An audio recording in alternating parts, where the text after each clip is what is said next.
Welcome back to another episode of Views from the Real, and it's your boy Patrick.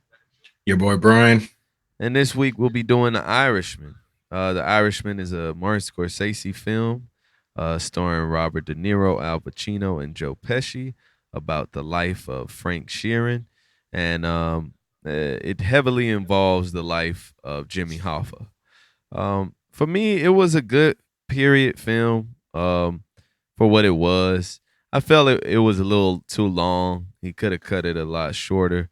I really appreciated the kill scenes in the movie, and I feel like they definitely captured the time period and the sentiment of the time, which was really nice to get that vibe in the movie again.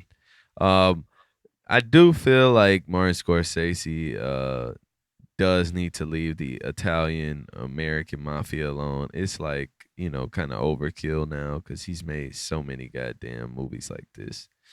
I do like that it was had the Jimmy Hoffa element because usually the movie is more really just a crime boss element, and it does show that difference with that. So I like that a lot, but I do feel it was a little overkill with the how long it took, and if he's gonna keep making films, he's really gonna have to cut this film time frame down. I was like, you can't keep making 3 hour films. I just think it's ridiculous. But what do you think, bro? For me personally, I thought the movie was okay. I've seen enough Martin Scorsese mafia films to get the feel of it. And this one right here, I felt to dragged on a little way too long, 3 hours and 30 minutes. I didn't think it was necessary to be that long to tell this story. I think it could have been cutting down some. But I will say I did like Robert De Niro the most out of all the actors in the movie. Him and Joe Pesci, actually. I did appreciate that. I like one of the things I like was at the end of the film, they would show you, I guess, how everybody's dealing with their old age after they go to prison for a bit. And I did like that part, how you start to see everybody slowly die off.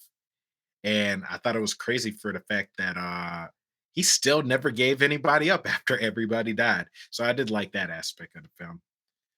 Yeah. But I liked the movie that it was like a period piece that went through the 50s, 60s, 70s, and it did it in a nice way.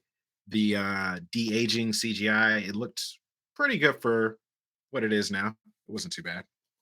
Yeah, I felt like well, the best thing about the movie is that you see the decline of the American mafia over decades, and you see that the irony is that an Irishman is the only one left standing, which is funny. But it's also he's the only one, well, one of the only ones in the film who actually went by the original Omerta code of honor. So that's an interesting thing. I like that because it's not a like a worship piece, so it wasn't like they just like glorifying things. Really, just Yeah. show how things really are, compared to another film this year. We already talked about Hustlers, but I think that was pretty cool. But I agree that if anybody has a critique on it, I understand why, because you're still making a movie that has in a lot of ways been made. You did do a lot of things different. I'll give you that. But at the same time, I think the whole world is tired of Robert De Niro, Al Pacino, Joe Pesci, you know,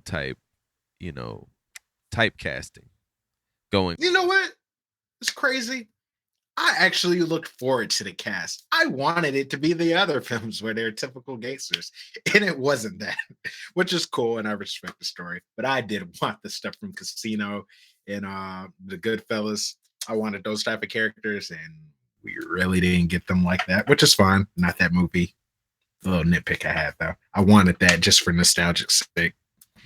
Well, I think if you would have got that, you could have been very disappointed on the basis that you wouldn't have believed them. Running around kicking people, Joe Pesci beating the shit out of people like at fucking 85. Motherfucker. That shit is hilarious. Like, if that shit would have happened in the movie, I'd have been like, come on now. You spent $150 million. Now, that's another thing. if like CGI is what you were paying for, that's crazy, man. 159 million.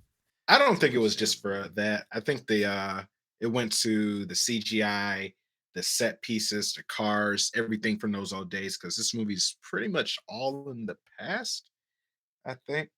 Right. Um, so yeah, I could see how it gets pretty expensive. You got to get those old cars that are unnecessary, but I yeah, don't know, man. I mean, we've had this conversation before, but I mean, just the fact that they had to use a 3 camera rig that is just specially made specifically for the de aging that they were doing in the film lets me know imagine they had to spend some bread on that, man. they spent bread on it. I think they spent a lot of money. I think that's where probably majority of the budget came from, maybe for this movie. I don't know. But I think that for to have that type of camera, you probably got to get the whole body perfect to the T so you can do whatever you need to in the editing bay. Because Joe Pesci looked crazy on one scene in the beginning when he was really young. I think he came to the car with Robert De Niro. He just looked so skinny and weird. It looked like the head did not fit on that Yeah, body. it was it weird. was The weird de on certain aging thing parts. is weird to me in general. I'm not really a fan of it. I feel like it's cool when you can find someone to look like you when you're younger and then they can play that role. I don't know. I just like that about films. I know that's not going away, but like it's kind of scary to see it be a part of a movie like this because this is a this is a period piece. Like the other times I've seen The Agent, it's not that kind of film. So it's kind of weird like that they would even want to go that route. But I guess maybe that was him trying to appeal to a younger crowd too, in a way. Like, oh, I'll throw in de aging. Oh, that might capture somebody's attention. So I don't know what that was about.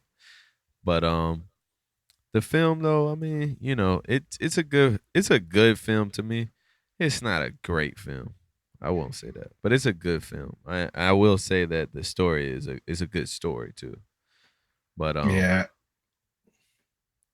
yeah, so basically, like, comment, subscribe, and remember, it's award season, like we said before. Go check out some of these films. I think you should check out The Irishman, especially if you're a fan of Martin Scorsese.